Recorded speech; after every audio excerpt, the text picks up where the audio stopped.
आप सभी को मेरा नमस्कार, प्रणाम, आदाब, सत श्री अकाल। तो आप सब कैसे हैं सर? आज की क्लास में ना साइंस में ऑब्जेक्टिव का टेंशन खत्म, क्योंकि कंडीशन ये है ना कि जो आप सब चाह रहे थे, जो आप सबका दिल का धड़कन बोल रहा था कि हमको वो चाहिए, तभी अब की बार बेड़ा पार होगा। और मैंने अब की बार आपका बेड़ा पार ही नहीं करूंगा सर, आपको टॉपर बनाऊंगा। सबसे पहली बात है ना कि आपके लिए साइंस में टॉप 400 ऑब्जेक्टिव। अब सोच सकते हैं, थोड़ा सा सोचिए, दिल पे हाथ रख के सोचिए कि अगर ये 400 ऑब्जेक्टिव क्वेश्चन संदीप कुमार से पढ़ लीजिएगा तो क्या एग्जाम में इससे एक भी क्वेश्चन बाहर आने वाला है? नहीं रे बाबा, नहीं। अब की बार सारा का सारा ऑब्जेक्टिव क्वेश्चन इसी क्लास से आपको आएगा सर। यानी कहने का मतलब यही टॉप 400 ऑब्जेक्टिव के अंदर ही आपका सारे ऑब्जेक्टिव क्वेश्चन आएगा।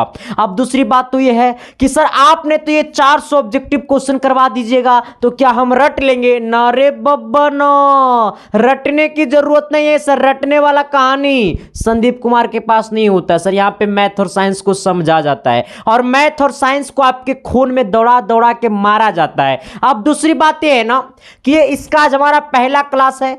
एक क्लास में आपको, आज की क्लास में आपको 40 ऑब्जेक्टिव लेकर के आया हूं, ठीक है ना। और उम्मीद करूंगा कि अगले क्लास में आपको 50 से प्लस ऑब्जेक्टिव क्वेश्चन लाऊंगा, ठीक है। यानी कहने का सेंस ये है ना कि आपको 8 से 10 क्लास में आपको पूरा ये 400 ऑब्जेक्टिव का मामला खत्म कर दूंगा, ठीक है ना। अगर आप ये 400 ऑब्जेक्टिव क्वेश्चन पूरा देख लीजिएगा ना और जाकर के मॉडल पेपर टच कीजिएगा, जैसे मॉडल पेपर में टच कीजिएगा ना तो वो ब्लास्ट हो जाएगा। क्वेश्चन बैंक में टच कीजिएगा ना तो वो जल के राख हो जाएगा। किताब में टच कीजिएगा ना तो ये कहेगा हम उड़ने दो, हमको पहले हमको उड़ने दो।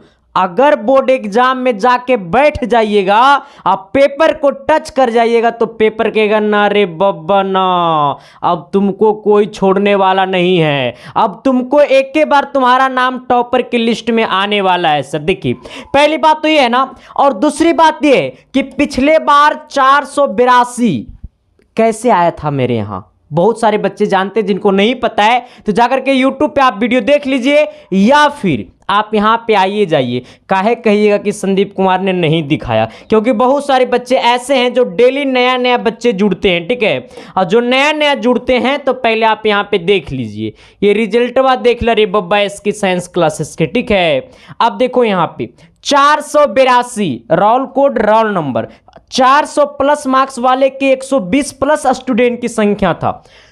462, 460, 52 रोल कोड रोल नंबर के साथ है रे बब्बा, 51, 38, ये सब सारा यूट्यूब का रिजल्ट है, ठीक है। अब आप सबसे मैं कहना क्या चाहता हूं कि आप लोग भी शिद्दत से, एकदम दिल से, और आज के बाद गर्लफ्रेंड का कॉल और मैसेज टाइम टू टाइम आएगा। जब मन होगा तब नहीं करेगा, वरना हम समझा दो, हाँ समझा दो ना तो फिर अगर हम इन कर गए ना तो समझ लो क्या होगा। इसलिए आज से समझा देना, ठीक है। आ जाओ, हम लोग कहाँ पे थे सर? तो हम लोग थे 400 प्लस ऑब्जेक्टिव में, ठीक है ना। यानी 400 ऑब्जेक्टिव में थे। इसमें हम लोग क्या करने वाले हैं? तो इसका आज हम लोग तांडव करने वाले हैं। क्या करने वाले हैं? तांडव करने वाले हैं। तो आप लोग है ना तैयार? उम्मीद नहीं, विश्वास के साथ कि पूरी शिद्दत से तैयार रहना, ठीक है। मैंने आपको पहले ही बोला था सर कि ये शेर है, हाँ ये दहाड़ता नहीं, रिजल्ट देता है सर। क्योंकि ये आपका परिवार एसके साइंस क्लासेस से बहुत सारे टीचर जुड़े हैं जो हमारे क्लास को देखते हैं और जाकर के अपने बच्चों को शिक्षा देते हैं। तो ये आप सबकी बड़प्पन है सर। और जो भी लोग चैनल पे नए हैं तो चैनल को सब्सक्राइब कर दीजिएगा और बेल आइकन को प्रेस करके सभी दोस्तों को भी शेयर कर दीजिएगा, ठीक है। चलिए, विशेष नानू बोलना पड़ेगा, हाँ। अच्छा, जो लोग ये वीडियो को लेट से देखिएगा उनको कहिएगा कि सर ये तो पहला वीडियो और 3 गो और बाकी सब वीडियो कहाँ मिलेगा?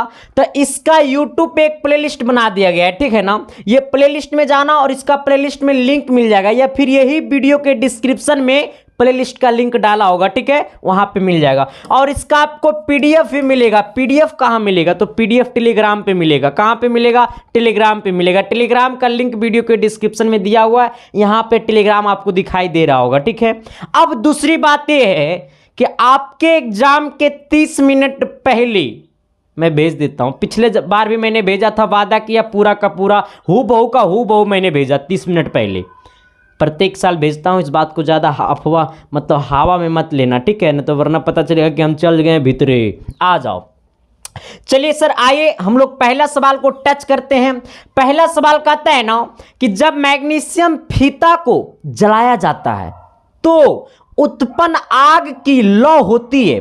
अब सोचो, ये मैग्नीशियम फीता को हम लोग ने क्या किया, माचिस मार के जला दिया। ये मैग्नीशियम फीता को हम लोग माचिस मार के क्या किए, जला दिए। और जैसे ही उसको माचिस मार के हम लोग जला दिया तो वो उसका लौ मतलब उसका आग, पक्का है कि वो जलेगा तो आग तो देवे करेगा। अब उसका कारण उसका लौ जो होती है वो क्या होती है, तो जब मैग्नीशियम फीता को जलाया जाता है तो उसका जो लौ होती है ना वो आपको चमकीला होता है। कैसा होता है, चमकीला उजला होता है। कैसा होता है, ये चमकीला उजला होता है, ठीक है। तो मैग्नीशियम फीता को जलाया जाता है तो उसका उत्पन्न आग की लौ होती है चमकीला और उजला। कैसा होता है सर, चमकीला और उजला। कैसा होता है, चमकीला और उजला, ठीक है। मेरा तबीयत थोड़ी सी गड़बड़ है, ठीक है ना, आप लोग समझिए रहेंगे मेरे बात को। तो अगर मैग्नीशियम फीता को जलाया जाता है तो उत्पन्न आग का जो लौ होती है वो कैसा होता है, तो चमकीला और उजला।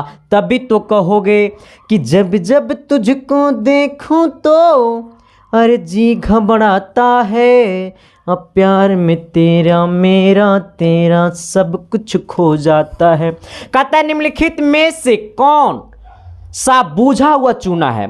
अच्छा आए रे बुकवा, सॉरी आप देखो रे मेरे सोना मेरे बउआ, बूझा हुआ चूना का रासायनिक सूत्र क्या होता है। बूझा हुआ चूना का रासायनिक सूत्र क्या होता है, तो बूझा हुआ चूना को जो रासायनिक सूत्र होता है वो CaOH का होल 2, CaOH का होल 2। तो एक बार सब कोई मेरे साथ बोलना, बूझा हुआ चूना का रासायनिक सूत्र, जहां पे बैठे हो वहीं पे बोलो या फिर कमेंट बॉक्स में बोलो। बूझा हुआ चूना का रासायनिक सूत्र CaOH का होल 2, CaOH का होल 2, CaOH का होल 2, CaOH का होल 2, CaOH का होल 2। आओ 3 नंबर सवाल का आता है ना कि उपचयन, उपचयन वह प्रक्रिया है जिसमें, उपचयन वह प्रक्रिया है जिसमें प्यार वह इमोशन है जिसमें एक बार लड़का प्यार में जाता है तो डूब जाता है ना। एक प्रकार का वो भी अट्रैक्शन है ना, कंडीशन है रे भाई, अट्रैक्शन तो है ही है रे भाई। आज ना तबियत थोड़ा सा मेरा ठीक नहीं है सर, आवाज फ्रेश निकल नहीं पा रहा है। कहता है उपचयन वह प्रक्रिया है जिसमें क्या होता है, तो ऑक्सीजन का योग होता है। उपचयन जो है सर, ये उपचयन जो है ना, ये उपचयन जो है ना सर, ये उपचयन जो है ना वो प्रक्रिया है जिसमें ऑक्सीजन का योग होता है, हाइड्रोजन का वियोग होता है, इलेक्ट्रॉन का त्याग होता है, यानी कि सभी, ठीक है। तो कहेगा उपचयन वह प्रक्रिया है जिसमें ऑक्सीजन का योग होता है, हाइड्रोजन का वियोग होता है, इलेक्ट्रॉन का त्याग होता है। तो मेरे साथ बोलिएगा, शिद्दत से बोलिएगा, प्यार से बोलिएगा, अपने जीएफ का नाम लेकर के। कहता है सर उपचयन वह प्रक्रिया है जिसमें ऑक्सीजन का, बोलो बोलो बोलो, योग होता है, हाइड्रोजन का वियोग होता है, इलेक्ट्रॉन का त्याग होता है, यानी कहने का मतलब सभी। आओ सवाल नंबर 4, सवाल नंबर 4 क्या कहता है, कहता है लवण, कहता है लवण 4 नंबर, कहता है लवण Na2CO3 का जलीय विलयन का पीएच मान क्या होगा। देखो जैसी बोलेगा Na2CO3 का जलीय विलयन तो ये तो पक्का है कि अम्लीय नहीं होगा। कहाँ होला रे बीड़ू भाई, देखा देखा देखा ना तो चल जेबे। कहता है क्या सर कि लवण Na2CO3 का जलीय विलयन होता है, जलीय विलयन का पीएच मान होता है, तो जलीय विलयन का जो पीएच मान होता है वो 7 से क्या होता है सर, ये अधिक होता है। कंडीशन क्या है आप लोग कमेंट कर देना। आ जाओ सवाल नंबर 5 की तरफ। 5 नंबर सवाल क्या कहता है, थोड़ी सी गौर कर लेना। कहता है ऑक्जेलिक अम्ल, ऑक्जेलिक अम्ल का प्राकृतिक स्रोत निम्नलिखित में कौन है। ये ऑक्जेलिक अम्ल का प्राकृतिक स्रोत निम्नलिखित में कौन है।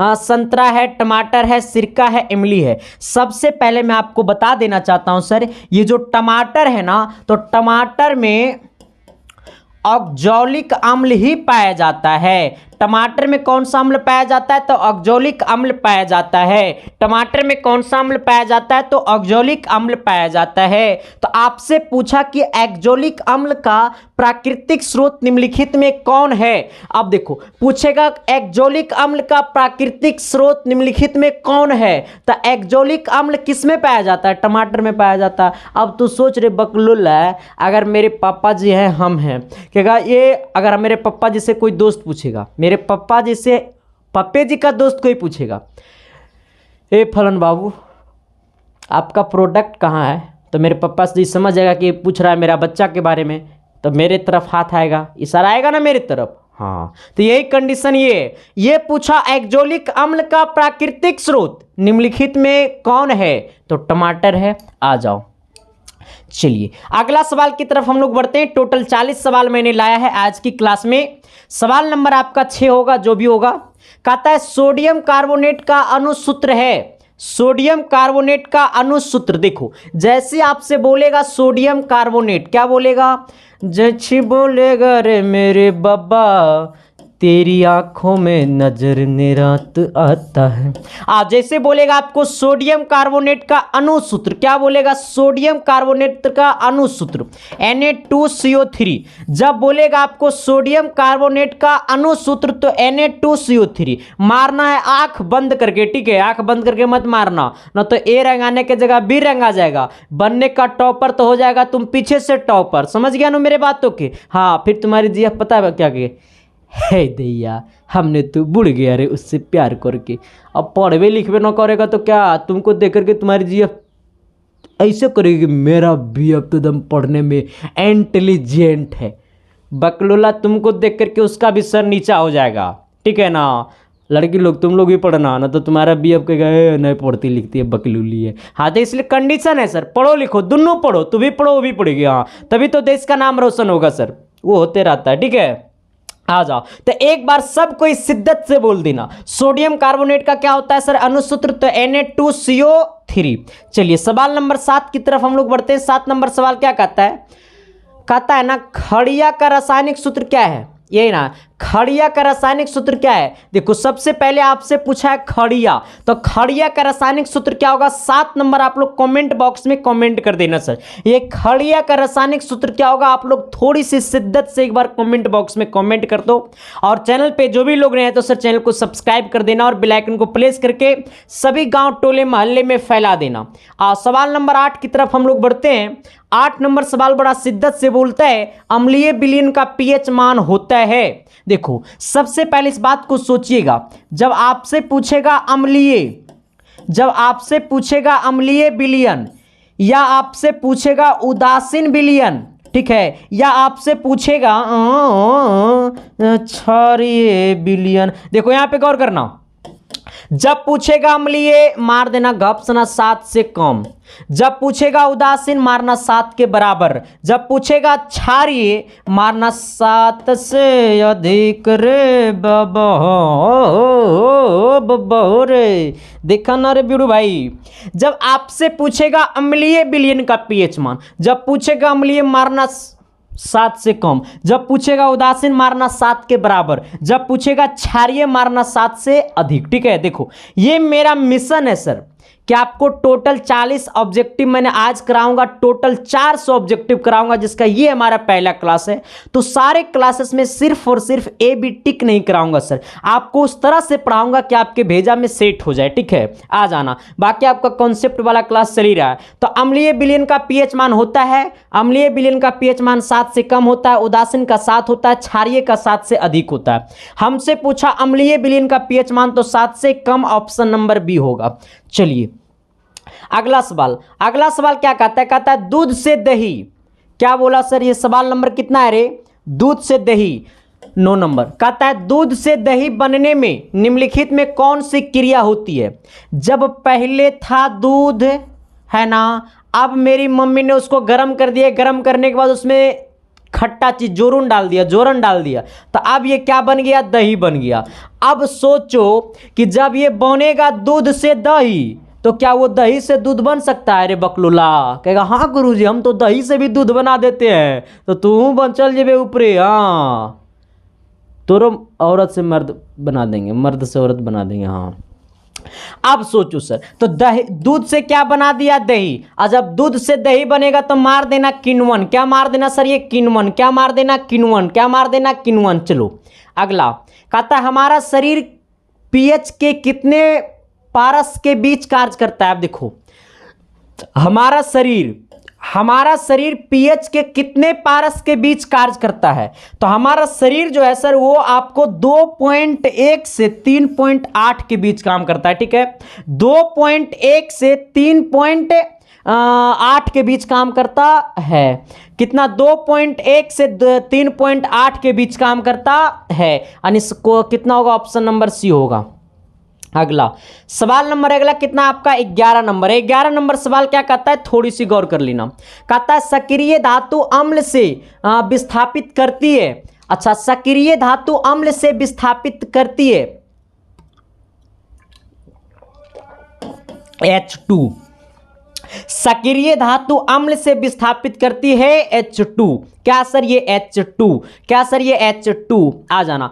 अम्लों का स्वाद होता है कैसा? तो अम्लों का जो स्वाद होता है वो खट्टा होता है। कैसा होता है? खट्टा होता है। अच्छा, क्षारक का स्वाद कैसा होता है? आप लोग ये कमेंट बॉक्स में कमेंट कीजिएगा। चलिए अगला सवाल कहता है भारत में उत्पादित प्रत्यावर्ती धारा की आकृति है। अब देखो, इस बात को थोड़ा सा गौर करना। जब आपसे पूछेगा ना भारत के बारे में, तो भारत में 50 HZ का जो होता है विद्युत धारा की आपूर्ति होती है। ठीक है ना? ऑप्शन नंबर कितना हो जाएगा? ए। भारत में पूछेगा विद्युत धारा के बारे में तो 50 HZ। कितना HZ? 50 HZ। ठीक है, आ जाओ। कहता है 1 माइक्रो एम्पियर सवाल नंबर कितना होगा? सवाल नंबर 14। आ जाओ 14। कहता है 1 माइक्रो एम्पियर विद्युत धारा निम्नलिखित में कौन सी है? अच्छा, 1 माइक्रो एम्पियर बराबर कितना होता है?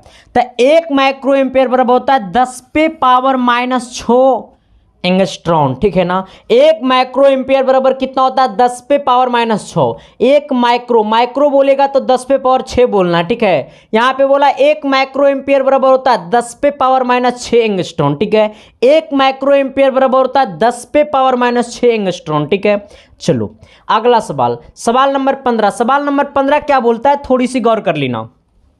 कहता है ना कि जिंदगी एक सफर है, चलते चलते खत्म हो जाएगा।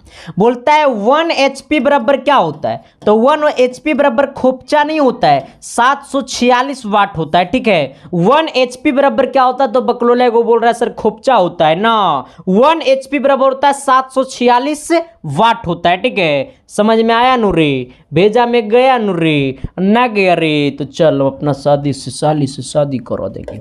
सवाल नंबर 16 कहता है कौन विद्युत सर्वोत्तम सुचालक है? अच्छा देखो, हमसे पूछा ना, हमसे बड़ा शिद्दत से पूछा विद्युत का सर्वोत्तम। क्या पूछा? सर्वोत्तम हमसे क्या पूछा? विद्युत का सर्वोत्तम सुचालक पूछा है। क्या पूछा है? सुचालक। जब आपसे पूछेगा विद्युत का सर्वोत्तम सुचालक, क्या पूछेगा? सुचालक। क्या पूछेगा? सुचालक। मारना आंख बंद करके एल्युमिनियम। क्या मारना? आंख बंद करके एल्युमिनियम। आंख बंद करके मत मारना तो चल जेबे खुपचे में। हाँ, बकलोला आंख बंद करके मारेगा। आंख बंद करके जीएफ का चेहरा दिखेगा रे, जो आंख बंद करके क्वेश्चन को मारेगा। हे चुप, देखो। हाँ माफ करना सर, मजाक करते हैं। आ जाओ, हमसे क्या बोला? कहता है कौन विद्युत का सर्वोत्तम सुचालक है? विद्युत का सर्वोत्तम सुचालक, विद्युत का सर्वोत्तम सुचालक इसमें से ना एल्युमिनियम मारना। क्या मारना? एल्युमिनियम मारना। चलो अगला सवाल क्या कहता है? कहता है 1 कूलम विद्युत आवेश कितने इलेक्ट्रॉन से बनता है? थोड़ी सी सर मेरा तबीयत उतना ज़्यादा ठीक नहीं है, इसलिए मैं थोड़ी सी कम एनर्जेटिक हूँ, वरना अगले 2-3 दिनों के बाद मैं एकदम टंच हो जाऊँ, क्योंकि अभी मेरा सुइया पड़ ही रहा है। ठीक है, आ जाना। कहता है सवाल नंबर कितना होगा? ये सवाल नंबर 17। लेकिन कभी नहीं होने देंगे हम खतरा। कहता है ना 1 कूलम विद्युत आवेश कितने प्रोटॉन से बनता है। ले बब्बा देखो कि बोला रे हीरो। कहता है 1 कूलम आवेश कितने प्रोटॉन से बनता है, तो 1 कूलम पे होता है 1.6 गुने 10 पे पावर -19 10 पे पावर -9 प्लस 19 इलेक्ट्रॉन। अब सोचना कहेगा गुरुजी, हम कहेंगे गाले बाबा, तो बोले यहाँ निगेटिव काहे ना दिया तू, निगेटिव देना जरूरी है। नहीं देंगे। क्यों नहीं देंगे पता है, देखो इधर यहाँ सोचना। बोला 1 कूलम विद्युत आवेश कितने प्रोटॉन से बनता है, हमें बोला प्रोटॉन, तो प्रोटॉन पे जो चार्ज होता है वो पॉजिटिव होता है, ठीक है। तो यहाँ पे बोला है कि 1 कूलम विद्युत आवेश में कितने प्रोटॉन से बनता है, तो 1 कूलम विद्युत आवेश जो है वो कितने प्रोटॉन से बनता है, तो 1.6 गुने 10 पे पावर 19 हो गया। अब यहां पे प्रोटॉन, ये तो प्रोटॉन दिखाना है, ठीक है। इसमें क्या दिखाना है, प्रोटॉन। अब यहां पे हालांकि इलेक्ट्रॉन है। अब अच्छा 1 कूलम में कितना इलेक्ट्रॉन से बनता है, जब इलेक्ट्रॉन बोलेगा तो -1.6 गुने 10 पे पावर -19 इलेक्ट्रॉन, ठीक है। यहाँ पे माइनस नहीं भी दिखाएगा तो चलेगा, कोई दिक्कत नहीं है। लेकिन जैसे इलेक्ट्रॉन का सिंबल हम लोग लगा देते हैं तो इलेक्ट्रॉन का मतलब हो गया निगेटिव चार्ज। कैसा चार्ज, निगेटिव चार्ज। तो अगर यही यहाँ पे प्रोटॉन ना रह करके इलेक्ट्रॉन रहता तो मारते ऑप्शन नंबर ए, लेकिन यहाँ पे है प्रोटॉन तो हमारा ऑप्शन नंबर 20 सही होगा, ठीक है। आ जाओ अगला सवाल क्या कहता है, कहता है विद्युत बल्ब में फिलामेंट तार बना होता है। अच्छा, विद्युत बल्ब का फिलामेंट जो तार बना होता है वो किसका होता है। ये सवाल हमने लगभग बहुत बार बताया, शायद इतना बार मैं अपनी जीएफ का भी नाम नहीं लेता होगा डेली, इतना बार कि मैंने इस सवाल को पढ़ा दिया। तो आप सोच सकते हैं अरे बकलूला कि ये सवाल को आप लोग को कमेंट बॉक्स में कमेंट करना पड़ेगा। और ये कमेंट मत करना सर आपका जीएफ भी तो है। देखो इधर, तभी तो कहोगे सर कि बचपन का प्यार मेरा भूल नहीं जाना रे, जैसा मेरा प्यार है जान तुझे किया हूँ, अब बचपन का प्यार मेरा भूल नहीं जाना रे। आना, हमसे पूछा फिलामेंट, विद्युत बल्ब में फिलामेंट जो तार होता है ना वो क्या बना होता है, किसका बना होता है, तो बड़ा सुंदर चीज का बना होता है जिसका नाम है टंगस्टन का। किसका बना होता है, टंगस्टन का। किसका बना होता है, टंगस्टन का। किसका बना होता है, टंगस्टन का होता है। तो विद्युत बल्ब में फिलामेंट तार बना होता है टंगस्टन का, ऑप्शन नंबर डी। चलिए अगला कहता है विद्युत वाहक बल किस यंत्र से मापा जाता है। यहां पे थोड़ी सी गौर कर लेना सर, सवाल नंबर आपका 19 होगा। कहता है विद्युत वाहक बल। अच्छा,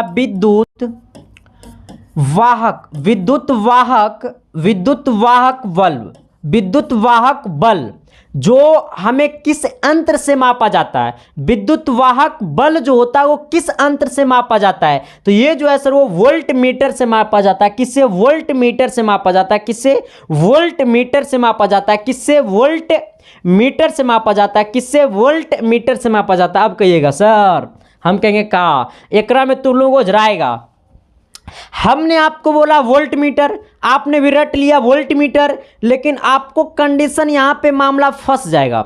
यहां पे वोल्टा मीटर, हमने बोला वोल्ट मीटर, हमने ये नहीं बोला वोल्टा मीटर, हमने बोला वोल्ट मीटर। ये है वोल्टा मीटर जिसको गंगा नहाने भेज देंगे। ये वाला है थर्मामीटर, चल जेते खुपचे में। ये वाला है ए मीटर, ये चल जेते कहाँ, समुंदर के ओ पार। हमने बोला आपको वोल्ट मीटर, तो एग्जाम में क्या जाएगा, वोल्ट मीटर। समझ गया मेरी बातों को, मेरी बातों को आपको दिलो और दिमाग तक गया कि नहीं गया, कि उनके पास चला गया, नहीं ना। हाँ, कहता है विद्युत वाहक बल किस यंत्र से मापा जाता है, तो विद्युत वाहक बल जो है सर वो वोल्ट मीटर से मापा जाता है। ऑप्शन नंबर आपका सी होगा।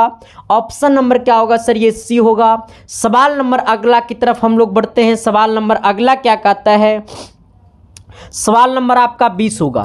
कहता है ना पुष्प का कौन सा भाग फल बनाता है। अच्छा, ये पुष्प का जो है ना वो कौन सा भाग, पुष्पा साला झुकेगा नहीं रे, वो पुष्पा नहीं है। हाँ, ऐसा नहीं कि तू अपना जाके मम्मी के पास डायलॉग मारना, मम्मी इस साला तेरा बेटा झुकेगा नहीं तेरे सामने तो पैर कौन छुएगा। हाँ, डायलॉग फैलॉग मत मारना तो चल जबे खुपचे में। हाँ, आ जाओ। कहता है क्या सर कि पुष्प का कौन सा भाग फल बनाता है? अच्छा, फल जो बनाता है ना सर, वो बनाता है अंडाशय। कौन बनाता है? अंडाशय। कौन बनाता है? अंडाशय। कौन बनाता है? अंडाशय। अंडाशय, अंडाशय, अंडाशय। हाँ, क्या बनाता है सर? ये अंडाशय। चलिए सवाल नंबर अगला की तरफ हम लोग बढ़ते हैं। 21 नंबर सवाल कहता है मानव जनन अंग किस आयु में परिवक्व एवं क्रियाशील होता है? देखो, अच्छा रुक जाओ, देखो रुको, देखो क्या बोल रहा है ना। सवाल नंबर कितना होगा ये? 21 नंबर। कहता है ना मानव जनन अंग किस आयु में, मतलब किस उम्र में परिवक्व एवं क्रियाशील होता है? मतलब सबसे तगड़ा तंदुरुस्त जवानी कब आता है? 18 साल की उम्र में। कब आता है सर? जब 18 साल उम्र हो जाता है तो अगर आपसे पूछेगा ऐसा सवाल तो मारना 18। कैसा 18? कैसा 18? चलिए अगला सवाल आपसे पूछा है ना, क्या पूछा है? कहा है ना हाइड्रा में किसके द्वारा अलैंगिक जनन होता है? हाइड्रा, क्या सर ये हाइड्रा में किसके द्वारा अलैंगिक जनन होता है? हमसे पूछा अलैंगिक, हमसे क्या पूछा? अलैंगिक जनन। जब आपसे पूछेगा अलैंगिक जनन तो अखिया मुंद करके मारना मुकुलन। क्या मारना सर? ये मुकुलन। क्या मारना? मुकुलन। क्या मारना? मुकुलन। क्या मारना? मुकुलन। एक बार और बोल दो अच्छा से, मुकुलन। एक बार और अच्छा से बोल दो, इन्हें मम्मी मुंह फुला देगी। हाँ समझ लेना रे बीड़ू भाई, ज़्यादा बोलोगे तो लपड़ खाओगे, हाँ कम बोलोगे तो बोर्ड एग्जाम की ओर जाओगे। हाँ आ जाओ। अगला कहता है क्या सर? थोड़ी सी गौर कर लेना। अगला सवाल कहता है ना महिला में मानसिक चक्र की अवधि होती है। मानसिक चक्र की अवधि होती है 28 दिनों की। ये मैंने सवाल पढ़ाया था। कहता है धातुओं की प्रकृति होती है। सवाल नंबर कितना हो जाएगा? थोड़ी सी गौर कर लेना। हो गया 24 नंबर। क्या कहता है? धातुओं की प्रकृति होती है तो धातु जो होता है सर वो हमेशा विद्युत धनात्मक होता है। वो दिल खोल के कहता है कि हमारा पास एनी टाइम चार्ज रहता है। हाँ, धातु एनी टाइम पॉजिटिव चार्ज में रहता है, ये कभी नेगेटिव नहीं होता है। हम लोग मानव है सर, जब इंसान के पास ज़्यादा टेंशन आता है तो हम लोग नेगेटिव हो जाते हैं कि हमसे ये सब काम नहीं होगा, अब चलो ज़िंदगी छोड़ देते हैं, एकदम आराम से एकदम नॉर्मल ज़िंदगी जिएंगे। अरे नॉर्मल ज़िंदगी में क्या रखा है रे भाई? हाँ, जीना है तो ज़िंदगी शान से जियो, वरना फिर ज़िंदगी छोड़ दो। जीने का मज़ा है क्या है? बुढ़ापा में जाकर इसे कपेगा चल जेबे खोपचे में। हाँ, इसलिए गौर करना भाई।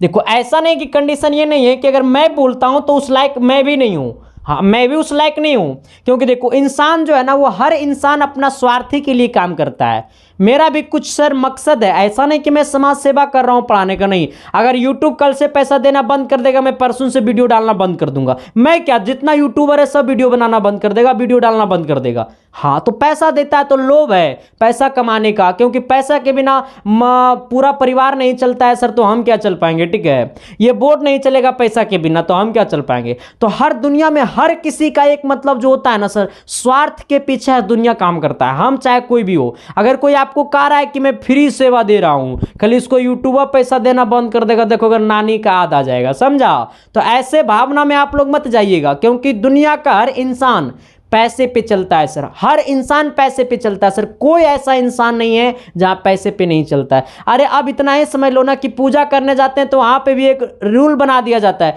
कि इतना पैसा देना पड़ेगा, तो देना पड़ेगा करेगा। हाँ, अरे सिंपल बात इतने समझ लो भाई कि चींटी ना वही डब्बा में लगता है जिस डब्बे में मिठास होती है। सिंपल बात इतना ही समझ लो। अब इतना ही से सारा दिमाग आपका खुल गया होगा, ठीक है? तो इसलिए हम फ्री में नहीं सेवा करते हैं, इस बात को मैंने बहुत पहले ऐलान कर दिया था। लोग को लगता था मैंने फ्री में कभी नहीं, इसीलिए मैं पेड कोर्स भी लाता हूँ। पेड कोर्स लाता हूँ इसलिए मैं पेड कोर्स लाता हूँ क्योंकि सर मेरा धंधा है, मेरा बिजनेस है। हमको अगर सब दिन तोड़ के पढ़ाते रहेंगे तो हम पढ़ेंगे क्या रे? अब पढ़ेंगे नहीं तो नौकरी नहीं लगेगा तो फिर शादी ब्याह कैसे होगा, फिर परिवार कैसे चलेगा? कंडीशन है भाई, हर किसी को सोचना पड़ता है। कहेगा गुरुजी आपको सदिये पे लगा रहता है। देखो हमको नहीं सर, ये मतलब एक मानव का मतलब जो होता है ना, एक सबसे बड़ा उद्देश्य होता है, लेकिन कोई ना किसी को बताता नहीं, अपने दिल में रखता और कोई किसी को बता देता। तो हम किसी चीज़ को छुपाते नहीं है, जो भी काम करते हैं दिल खोल के करते हैं। हाँ, चाहे किसी को बुरा लगे चाहे अच्छा लगे, अच्छा लगे तो ठीक है, बुरा लगे तो ठीक है, जैसे चाहोगे वैसे हम चलने के लिए तैयार हैं। कहता है स्टेनलेस स्टील मिश्र धातु है किसका किसका? मैं आपसे पूछता हूं स्टेनलेस स्टील जो है वो मिश्र धातु है किसका? तो आंख मूंद लेना, मार देना लोहा का। चलो अगला सवाल की तरफ बढ़ जाते हैं। अगला सवाल क्या कहता है? कहता है सबसे कठोर प्राकृतिक पदार्थ क्या है? सबसे कठोर, सवाल नंबर कितना के होगा? 26 नंबर। कहता है ना सबसे कठोर प्राकृतिक पदार्थ। अच्छा आपको भी पता होगा, हमको भी पता है, दुनिया को भी पता है कि सबसे कठोर जो है वो हीरा है। सोना से ज्यादा कठोर हीरा है। सोना जो है वो सबसे तन्यता धातु है। क्या तन्यता धातु है? मतलब सोना बहुत पतला तना सकता है सर, समझ गए ना? बोला गया है ऐसा कि 1 ग्राम सोना में, 1 ग्राम सोना में शायद ऐसा, 1 ग्राम सोना में, कंफर्म नहीं हूँ, थोड़ा सा कंफ्यूज हम भी हूँ, 1 ग्राम सोना में या कुछ ऐसा ही उसमें आप लगभग 10 किलोमीटर तक उसको कवर कर सकते हैं, खींच सकते हैं। सोना इतना तन्यता होता है, 1 ग्राम नहीं 1 भर शायद बोला जाता है, समझ गए? तो सोना बहुत तन्यता होता है सर। आइए अगला सवाल कहता है ना निम्नलिखित में पित्तल किसका उदाहरण है? देखो सबसे पहले तो है ना समझ लेना कि जो पित्तल है ना वो मिश्र धातु है। क्या है सर? ये आपको मिश्र धातु है। पित्तल जो है वो मिश्र धातु है। तो हमसे बोला निम्नलिखित में किसका उदाहरण है? तो धातु नहीं है, अधातु नहीं है, पित्तल जो है सर वो मिश्र धातु है। लेकिन किसका किसका मिश्र धातु है? मेरा और आपका नहीं, ये जो है वो तांबा और जस्ते का मिश्र धातु है। किसका किसका है? तो पीतल जो है वो मिश्र धातु है, लेकिन तांबे, क्या है सर? ये तांबे और जस्ते, तांबे और जस्ते मिलेगा तो पीतल बनाएगा। तांबा और जस्ता मिलेगा। क्या? तांबा और जस्ता, तांबा और जस्ता, तांबा और जस्ता, तांबा जस्ता मिलेगा, पीतल बनाएगा। इसे हम लोग कहते हैं मिश्र धातु। चलो अगला सवाल, अगला सवाल क्या कहता है? थोड़ी सी गौर कर लेना। सवाल नंबर कहता है ना पुतली के साइज को कौन नियंत्रित करता है? मतलब समझ रही मेरी बातों को? मैंने क्या बोल रहा आप सबको? मैंने बोला कि पुतली की साइज को कौन नियंत्रित करता है। पुतली बोले ना तो हमको चश्मा खोलना पड़ेगा। चश्मा खोल देंगे पूरा दम बेदम पूरा डिटेल प्रैक्टिकल हो जाएगा। ठीक है, देखो सवाल नंबर कितना है? सवाल नंबर कितना है? अरे बिड़ू भाई सवाल नंबर आपका हो गया 27 है ना? अरे जो भी हो छोड़ो, रहने दो। पुतली की साइज को कौन नियंत्रित करता है सर? सवाल 2 बातों पे फंस रहा है।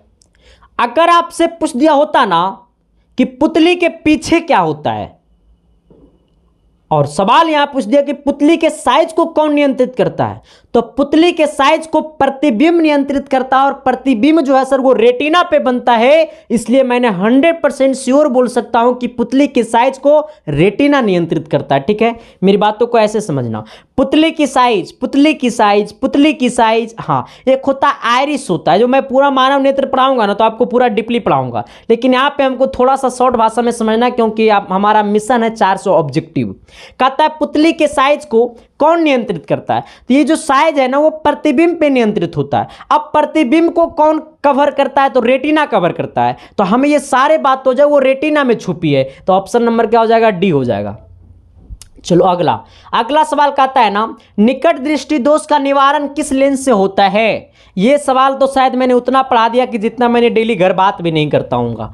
आओ, कहता है कि हम सबसे ज़्यादा जो है ना सर घरे बात करते हैं, बहुत ज़्यादा। हमको मम्मी उम्मी से पता है 1-1 घंटा बात होते रह जाता है। कोई किसी का मैंने कॉल रख दिया, अब दोबारा वो कॉल का वेट कर रहा है कि मेरे पास कॉल कब आएगा, फिर आधा घंटा बाद ट्राई करता है तो बेचते बताते हैं, फिर उसको विश्वास नहीं होता है तो स्क्रीनशॉट भेजना पड़ता है।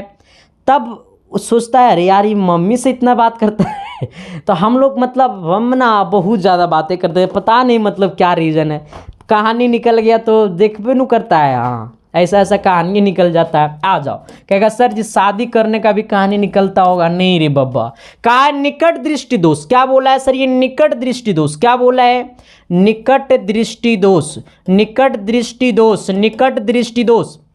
देखो, जब बोलेगा नी काटा, बोलेगा नी काटा, नी काटा मतलब 3, नी काटा मतलब 3, नी काटा मतलब 3। अब मार देना घपसना अवतल से, क्योंकि आवतल मतलब 4 से। तो 3 को फोड़ेगा 4, 3 को फोड़ेगा 4, 3 को तोड़ेगा 4। कंडीशन है कि नहीं? है ना रे बीड़ू भाई? हाँ। तो इसलिए ऐसा नहीं कि जब पूछेगा निकट दृष्टि दोष, मार देना अवतल लेंस से निवारण किया जाता है। ठीक है। अब जिस व्यक्ति को दूर दृष्टि दोष रहेगा, जिस व्यक्ति को दूर दृष्टि दोष रहेगा, उसे खत्म करेगा उत्तल लेंस। क्या खत्म करेगा? उत्तल लेंस। ठीक है, क्या करेगा? उत्तल लेंस। तो जिस मानव में दूर दृष्टि दोष रहेगा और उस दृष्टि दोष को निवारण करने के लिए उत्तल लेंस का इस्तेमाल किया जाता है, और जिस इंसान के पास निकट दृष्टि दोष है तो उसको निवारण करने के लिए अवतल लेंस का इस्तेमाल किया जाता है, और जिस व्यक्ति के पास जरा दृष्टि दोष है तो उसको निवारण करने के लिए बाइफोकल लेंस का इस्तेमाल किया जाता है। तो हमारा ऑप्शन नंबर क्या होगा? बी होगा। चलिए अगला सवाल। अगला सवाल कहता है मानव नेत्र में किस प्रकार का लेंस पाया जाता है? देखो, सबसे पहले तो इस बात को समझ लेना, मेरी बात तो अपने दिल से लेना, जितना दिल से अपने उनकी बात को लेता है। हाँ, उनका बात सब कोई बड़ा दिल से लेता है, तो मेरा बात को भी दिल से लेना सर। देखो, मानव नेत्र, मानव नेत्र जो होता है ना सर, उसमें जो होता है ना, वो मानव नेत्र जो होता है ना, मानव नेत्र जो सबसे महंगा पार्ट है रेटिना। मानव नेत्र जो है ना वो प्रतिबिंब बनाता है रेटिना पे, और रेटिना जो है ना सर वो उत्तल लेंस की तरह काम करता है। किसकी तरह काम करता है? उत्तल लेंस की तरह काम करता है। तो हम लोग इस बात को 100% श्योर कह सकते हैं कि मानव नेत्र में किस प्रकार का लेंस पाया जाता है, तो मानव नेत्र में उत्तल लेंस पाया जाता है। कैसा पाया जाता है? उत्तल लेंस पाया जाता है। कैसा पाया जाता है? उत्तल लेंस पाया जाता है। ठीक है, मानव नेत्र में कैसा लेंस पाया जाता है? उत्तल लेंस। कैसा पाया जाता है? उत्तल लेंस। कैसा पाया जाता है? उत्तल लेंस। अब तोरा दिमाग में को बात चला होगा कि अरे मास्टर बा तो अवतल काहे ने बोला, तुम बाइफोकल लेंस काहे ने बोला? तो देखो, एक और पीछे कंडीशन है। अब देखो, कंडीशन ये है ना कि उत्तल लेंस में ना प्रतिबिंब जो बनता है ना वो वस्तु से छोटा भी बनता है, वस्तु से बड़ा भी बनता है, वस्तु के बराबर भी बनता है। इसलिए मानव नेत्र में उत्तल लेंस की तरह व्यवहार करता है। चलो सवाल नंबर अगला कहता आइरिस के पीछे वाली परत को हम लोग क्या कहते हैं? देखो, सवाल यहीं पे हम लोग फंसाने की कोशिश कर रहे थे आपको। हम कहता आइरिस, आइरिस के पीछे वाली परत को हम लोग क्या कहते हैं? देखो, आंख मिटमिटाया, आंख मिटमिटाया लपड़ खाया, नहीं समझा रे? कहता है एगो हम लोग को कहावत होता था कि आंख मिटमिटाना, बस उसको क्या बोलता, देखो उन कहानी कुछ पूछता था, जैसे कहता है ना कि आंख में धूली झोंकना, मतलब तुम हमको बुड़बक समझना, ऐसी ना होता है। इसको क्या कहता है? बूझ बुझाऊ ऐसी कुछ बोलता था, हम लोग पढ़ते थे बचपन में। आंख में धूली झोंकना मतलब तू बुड़बक समझना, आँख लग जाना मतलब सो जाना, आँख मिटमिटाना मतलब मोहब्बत की ओर जाना। तो ऐसे कुछ कुछ कहानी होता था। तो यही कंडीशन यहाँ पे। तो आइरिस के पीछे वाली परत को हम लोग क्या कहते हैं? तो आइरिस के पीछे वाली परत को हम लोग कहते हैं सिलियरी पेशियाँ। क्या कहते हैं? सिलियरी मांसपेशियाँ। समझ गया ना? तो आइरिस के पीछे वाली परत को हम लोग कहते हैं सिलियरी पेशियाँ। क्या कहते हैं? सिलियरी पेशियाँ या फिर सिलियरी मसल्स पेशियाँ। ठीक है, तो आइरिस के पीछे वाली परत को हम लोग कहते हैं सिलियरी पेशियाँ। क्या कहते हैं? सिलियरी पेशियाँ। क्या कहते हैं? सिलियरी पेशियाँ। चलिए अगला सवाल क्या कहता है, थोड़ी सी गौर कर लेना। दूरदृष्टि दोष हमसे क्या पूछा है सर? दूरदृष्टि दोष। क्या बोला है? दूरदृष्टि दोष वाली आंख साफ साफ देख सकती है किसको? अच्छा, अरे बब्बा रे बब्बा रे बब्बा, देखो रे बीड़ू भाई, रे बीड़ू भाई, हमसे क्या बोला? हमसे बोला दूरदृष्टि दोष वाली आंख साफ साफ देख सकती है। आने की क्या हो गया रे? हाँ, आने की जिस इंसान को दूरदृष्टि दोष रहेगा वो किस वस्तु को साफ साफ देख पाएगा? अब तो थोड़ा दिमाग में हो गया बड़ा कंफ्यूजन वाली बात। ये बोला दूरदृष्टि दोष, एकर मतलब वो दूर की वस्तु को नहीं देख पाता होगा, तभी तो उसको दूरदृष्टि दोष हुआ। ना रे बब्बा नो, जिंदगी ऐसे ना चलेला, जिंदगी ऐसे चलेला। जब वो बोला दूरदृष्टि दोष वाले, आंख साफ साफ देख सकती है किसको? उस इंसान को। हमको दूरदृष्टि दोष है और हम किस वस्तु को साफ साफ देख पाते हैं। एकर मतलब तो दिमाग में आया होगा कि जब संदीप कुमार को दूरदृष्टि दोष है तो ये दूर की वस्तु को नहीं देख पाता होगा, पास की वस्तु को देख पाता होगा। तो नारे बाबा ना, जो इंसान को दूरदृष्टि दोष रहेगा वो दूर की वस्तु को साफ साफ देख पाता है और नजदीक की वस्तु को नहीं देख पाता है। ठीक है, तो केवल यानी दूर की वस्तुओं को, किसके दूर की वस्तुओं को, किसके दूर की वस्तुओं को, किसको दूर की वस्तुओं को, ऑप्शन नंबर ए। तो अगर किसी इंसान को दूरदृष्टि दोष है तो वो दूर की वस्तु को साफ साफ देख पाता है लेकिन निकट की वस्तु को नहीं। ठीक है, आ जाओ। कहता है मानव नेत्र जिस भाग पर किसी वस्तु का प्रतिबिंब बनाते हैं वो क्या है? देखो, मानव नेत्र में जो किसी वस्तु का जो प्रतिबिंब बनता है ना, वो सबसे पहले आपको रेटिना पे बनता है। किस पे बनता है? रेटिना पे बनता है। किस पे बनता है? रेटिना पे बनता है। किस पे बनता है? रेटिना पे बनता है। किस पे बनता है? रेटिना। अगर ऑप्शन में ना रहे रेटिना तो हमारा घर वाला देखो दृष्टि पटल। अभी मैंने बहुत अच्छा शब्द बोलना चाह रहा था लेकिन हो सकता था इस शब्द पे थोड़ा सा मेरे बच्चे सब थोड़ी सी नाराज हो जाते। मैंने आपको क्या बोल रहा था? मानव नेत्र जिस भाग पर किसी वस्तु का प्रतिबिंब बनाते हैं वह है। तो मानव नेत्र किसी वस्तु का प्रतिबिंब बनाते हैं वह है तो रेटिना। रेटिना ना रहे तो मार देना दृष्टि पटल, यानी ऑप्शन नंबर क्या हो जाएगा? डी हो जाएगा। क्या हो जाएगा? डी हो जाएगा। क्या हो जाएगा? डी हो जाएगा। ठीक है, अगर रेटिना ना रहे तब मारना दृष्टि पटल। ठीक है, अगर रेटिना और दृष्टि पटल दोनों रहेगा तो ऑप्शन में लिखा रहेगा। ठीक है, आ जाओ अगला। कहता है चंद्रमा से देखने पर आकाश दिखाई देता है। मैंने तो कभी चंद्रमा पे गया नहीं, मैंने कभी चंद्रमा पे गया नहीं। किताबें में हम भी पढ़ा, किताबें में आप भी पढ़े, किताबें में पढ़ के दुनिया ख़त्म कर देना है। अरे पैदा होने का क्या मकसद रहा जब ज़िंदगी में कुछ अच्छा कर ही नहीं सके तो? आ जाओ। देखो, जब आप चंद्रमा पे जाइएगा ना, मैंने किताब में पढ़ा, मैंने पूरा प्रैक्टिकल नहीं किया हूँ। जब आप चंद्रमा पे जाइएगा ना तो चंद्रमा से जब आप देखिएगा किसको? आकाश को।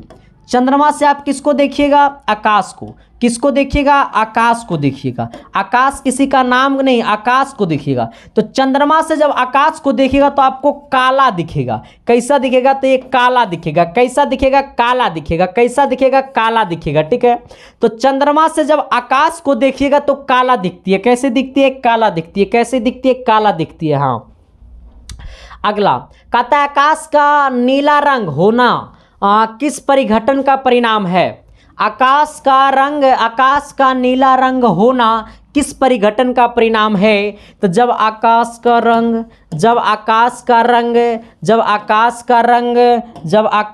रंग नीला होना तो ये क्या है सर? ये आपका परिकिरणन के कारण। किसके कारण? परिकिरणन के कारण। किसके कारण? परिकिरणन के कारण। किसके कारण? परिकिरणन के कारण। किसके कारण? परिकिरणन के कारण। ठीक है, तो आकाश का नीला रंग होने किस परिघटन का परिणाम है? तो परिकिरणन। किसका है? परिकिरणन। किसका है? परिकिरणन। किसका है? परिकिरणन। ठीक है, किसका है? ये परिकिरणन। तो आकाश का नीला रंग होना किस परिघटन का परिणाम है? तो परिकिरणन का। किसका? परिकिरणन का। किसका? परिकिरणन का। चलिए अगला सवाल। अगला सवाल क्या कहता है? थोड़ी सी गौर करना। कहता है निम्नलिखित में कौन ऐच्छिक क्रिया है? ऐच्छिक मतलब जब मेरा इच्छा करेगा तो उस चीज़ को करेंगे, इच्छा नहीं करेंगे तो लात मार के भगा देंगे। अब तो सर मानव के साथ भी ऐसी घटना घटने लगा। तो यही लिए मैं आपको कहता हूँ ज़िंदगी में सतर्क हो जाओ और काम करो ऐसा कि कुछ मिसाल बन जाए, और काम करोगे वैसा तो चल जाए खुपचे में। तो कहता है क्या सर? 1 सेकेंड। क्या कहता है सर? 1 सेकेंड। क्या कहता है सर? 1 सेकेंड। कहता है निम्नलिखित में कौन ऐच्छिक क्रिया है? ऐच्छिक कहने का मतलब है ना, जब मेरा इच्छा करेगा तब वो काम को करेंगे। तो खाना खाना जो है सर वो बहुत ही ऐच्छिक क्रिया। कैसा? ऐच्छिक क्रिया है। चलिए अगला सवाल। कहता है क्या इंसुलिन की कमी के कारण रोग होता है? जब किसी इंसान को इंसुलिन हो जाएगा, क्या हो जाएगा, इंसुलिन की कमी हो जाएगा, इंसुलिन की कमी हो जाएगा तो उसके अंदर एक बीमारी पैदा होगा, जिस बीमारी का नाम है मधुमेह। क्या नाम है, मधुमेह, मधुमेह, मधुमेह, क्या मधुमेह, क्या मधुमेह, ठीक है। तो अगर आपके अंदर इंसुलिन की कमी है तो आपके अंदर एक रोग पैदा होगा जिसका नाम है मधुमेह। जिस प्रकार से 18 साल की उम्र जब ऊपर होता है ना, अब तो 5वें क्लास में बकलोलन सब उल्टा पुल्टा करने लगता है, 18 साल से जब ऊपर उम्र होगा ना तो आपके अंदर भी एक रोग पैदा होगा। सबके अंदर नहीं, मतलब बहुत सारे बच्चे के अंदर एक रोग पैदा होता है जिसे कहा जाता है मोहब्बत। हाँ, वो उसके चक्कर, अगर ये रोग आपको लग गया तो कहता है ना ये रोग ऐसा है कि ना कोई एंटीबायोटिक है और ना कोई इलाज है, समझ गया नू, बस पिछवाड़ा में सेक देंगे पूरा लोहा धिपा करके। इसलिए ज़िंदगी पहले बना लो सर, तभी कुछ करना लाइफ में, है ना, क्योंकि आपको समाज तभी आपको अच्छा बोलेगा। ज़िंदगी में तुम समझ लो ना, अभी तुम बहुत ज़्यादा घटिया घटिया काम कर लो, 5 साल के बाद तुम डीएसपी बन गया, तुम्हारा बुराई क्या था ना वो आदे नहीं करेगा, सिर्फ और सिर्फ तुम्हारा अच्छाई के बारे में लोग याद करेगा। और अभी तुम बहुत अच्छा पढ़ने में हो, बहुत अच्छा पढ़ने में हो, 5 साल के बाद नौकरी नहीं लगा और घर में अगर तुम जाकर के बैठ गया, तब समाज तुमको तुम्हारा बुराई वक्त को याद करेगा, बुरे चीज को तुम्हारा याद करेगा और यही बात तुम्हारे सामने प्रकट करेगा। तो इसीलिए कहा जाता है सर, दुनिया ना सिर्फ ये सफलता देखता है, सक्सेस एक ऐसा नाम है ना जो इंसान का रुतबा और पूरी दुनिया, मतलब इंसान की पूरी ताकत को ही बदल देता है सर। तो वो बनना सीखो और वो मिलेगा सक्सेस। बस अपने अंदर खून में आग पैदा करो, चिंगारी पैदा करो, तभी मिलेगी सफलता। और मोटिवेशन नहीं आता है तो माँ बाप की आंचल से प्यार करो, अगर उससे भी नहीं होता है सर तो जिनका गांव में घर है वो जाकर के एक दिन खेत करके देखो। जब माथा पे लोगे ना बोझा तो अच्छा अच्छा फार्मूला याद हो जाएगा, समझ गया नू। हाँ, कहता मस्तिष्क उत्तरदायी है क्या चीज के लिए, हमारा जो मस्तिष्क है वो उत्तरदायी है सिर्फ प्यार करने के लिए। नारे बब्बा ना, ये जो हमारा मस्तिष्क है वो सोचने के लिए भी है, हृदय संपन्न के लिए भी है, शरीर का संतुलन बनाने के लिए भी है। यानी कहने का मतलब जो है मस्तिष्क वो है ना वो हर जगह काम करता है, यानी ये सोचने में भी काम करता है, हृदय संपन्न के लिए भी काम करता है, शरीर का संतुलन बनाने में काम करता है। मतलब इनमें सभी क्या होगा सर, इनमें सभी क्या होगा, इनमें सभी। चलिए अगला कहता है ना, इनमें कौन फल पकाने के लिए प्रयुक्त होती है। अच्छा, फल पकाने के लिए हम लोग किसका इस्तेमाल करते हैं, घर में फल जब पकाया जाता है तो हम लोग किसका इस्तेमाल करते हैं, तो हम लोग फल पकाने के लिए एथिलीन का इस्तेमाल करते हैं। किसका, एथिलीन का इस्तेमाल करते हैं, ठीक है। पहले हमारे गांव में ना हमारा कुछ केला का पेड़ था, जब केला आता था ना तो मारते थे, खूब मारते थे एथिलीन, पक के दम मारते थे, खूब दम खाते थे। फिर जब हॉस्टल चले जाते थे ना तो हॉस्टल में भी केला आता था, लेकिन कंडीशन वहाँ क्या था ना कि उस टाइम मतलब कमज़ोर आदमी को ना हॉस्टल में कोई चाहिए छीन लेता था। सर आता था 1 दर्जन केला, हमको खाने को मिलता था 1 केला। आ जाओ, कहता है ना कि हाइड्रा में क्या नहीं पाया जाता है, हाइड्रा में क्या नहीं पाया जाता सर, ये हाइड्रा है क्या, ये हाइड्रा में क्या नहीं पाया जाता, तो हाइड्रा में मस्तिष्क नहीं पाया जाता है, मस्तिष्क नहीं पाया जाता है, ठीक है, मस्तिष्क नहीं पाया जाता है। हाइड्रा में तांत्रिक पाया जाता है, तंत्रिका पाया जाता है, मुख पाया जाता है, स्पर्श पाया जाता है, लेकिन मस्तिष्क नहीं पाया जाता। चलो सवाल नंबर हम लोग 40 की तरफ अटेम्प्ट कर लिए, आपको मैंने टोटल 40 सवाल आपको मैंने कराया और एक छोटा सा बात मैं आपको बताना चाहता हूं सर, जिससे शायद आपकी सफलता और 5% नहीं, आपकी सफलता में सबसे ज़्यादा मदद अगर कोई करेगा तो ये बैच आपको करेगा सर। ये दुनिया पैसे पे नहीं चलता है सर, ये दुनिया दिमाग पे चलती है। अगर आपके अंदर अगर ताकत है तो आप इस पूरी दुनिया को ऊपर से नीचे कर सकते हैं। ये बैच का प्रमोशन अगर मुझे करने का होता तो मैंने पहले भी वीडियो को पहले भी कर दिया होता, लेकिन मैंने नहीं किया। मुझे लगा कि वही बच्चा इस बैच को खरीदेगा जिसको पढ़ने में एक अलग ज्वाला है, अंदर में एक अलग उत्पन्न है। और मैं कहता हूं सर मेरा बैच वही लोग ज्यादा पढ़ता है जिसको पढ़ने में मन नहीं लगता है, क्योंकि कंडीशन ये है सर मैं पढ़ाने में एक अलग रुचि लाता हूं। ये मैं नहीं बोलता हूं, ये बच्चे का मतलब जो है ना कमेंट बोलता है। ये क्रैश कोर्स का बैच है मैथ और साइंस का, जो कि बीओडी प्लस लाइव बैच है। इस बैच को खरीदने के लिए आपको डाउनलोड करना पड़ेगा एसके साइंस क्लासेस ऐप, ठीक है। ये ऐप डाउनलोड कीजिएगा तो आपको यहाँ पे मिल जाएगा। इस बैच में पढ़ाया जाएगा एनसीईआरटी पैटर्न पर सारे सिलेबस और मॉडल पेपर पढ़ाया जाएगा, क्वेश्चन बैंक पढ़ाया जाएगा 2011 से लेकर के 2022 तक, नोट्स प्लस वीवीआई क्वेश्चन मिलेगा। ये बैच 11 अक्टूबर से स्टार्ट है, लेकिन ये जो बैच है वो बीओडी बैच है। मतलब कहने का मतलब आपके पास वीडियो लेक्चर पढ़ा रहेगा। ये बैच को खरीद लीजिएगा तो आपको सारा वीडियो खुल जाएगा।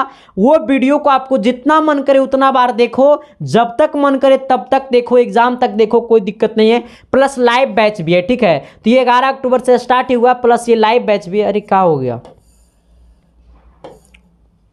ये हो कहाँ गया, हमको समझ में नहीं आता। ये लाइव बैच भी है, ठीक है। कहाँ कहाँ दब जाता है पता नहीं चलता, ठीक है। तो आप लोग अगर इस कोर्स को नहीं खरीदे तो जाकर के एक बार कोर्स को खरीद लीजिए।